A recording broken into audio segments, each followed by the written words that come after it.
Unlike the East, where the government largely stayed out of business, the federal government had a central role to play in the development of the West. Nationally subsidized railroads carried settlers to the Great Plains, where they staked a claim under the Federal Homestead Act, or bought land the government had granted to the railroads. 10 years credit, 6% interest, only the interest payment down. Products will pay for land. Buy train tickets to explore the land. Deductible from the final cost, if land is purchased.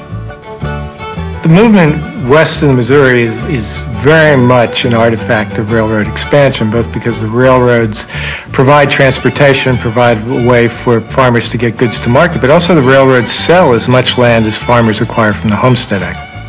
In the initial stages, they're bringing them into some of the best agricultural lands in the world. Later on, they're bringing them into very marginal agricultural lands, and they're promising them that rain will follow the plow.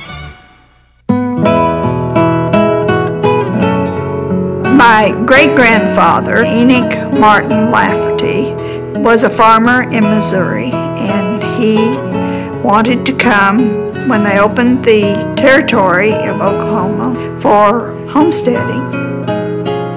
My grandfather was not 18 yet, so he could not claim any land, but his brother did.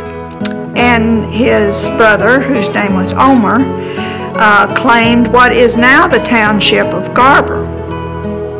There was not really anything there. There were no homes, of course no roads. The summer, August, does rival hell.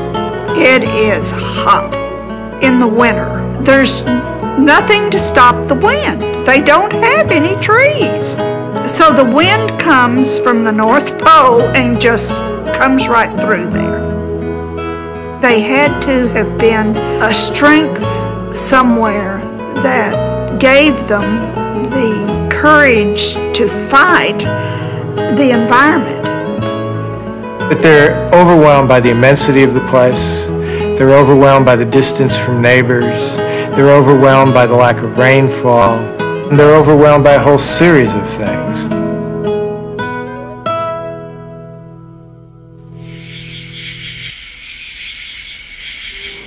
There's nothing worse, really, than those descriptions of what it was like to be in a grasshopper plague.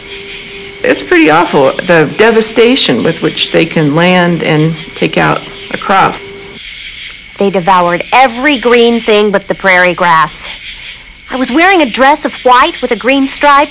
The grasshoppers settled on me and ate up every bit of the green stripe in that dress before anything could be done about it. Despite the hardships, the farmers of the Great Plains endured. One pioneer woman remembered. The thrill of conquering a new country. The attraction of the prairie, which simply gets into your blood and makes you dissatisfied away from it. The low-lying hills, the unobstructed view of the horizon. Farmers may have felt alone on the wide prairie, but they were not isolated from the march of progress. Agriculture, like every other business in America, was transformed by industrialization. Farmers are going into the plains in order to create what's an icon, a family farm. The problem is they are competing with farmers all over the world, and the basic commodities they're producing, wheat, are being produced far more than anybody can consume.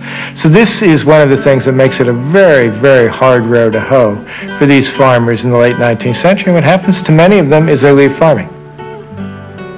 Omer tried to stay there, but he said it was the most God-forsaken piece of the world he could imagine. It has to rival hell.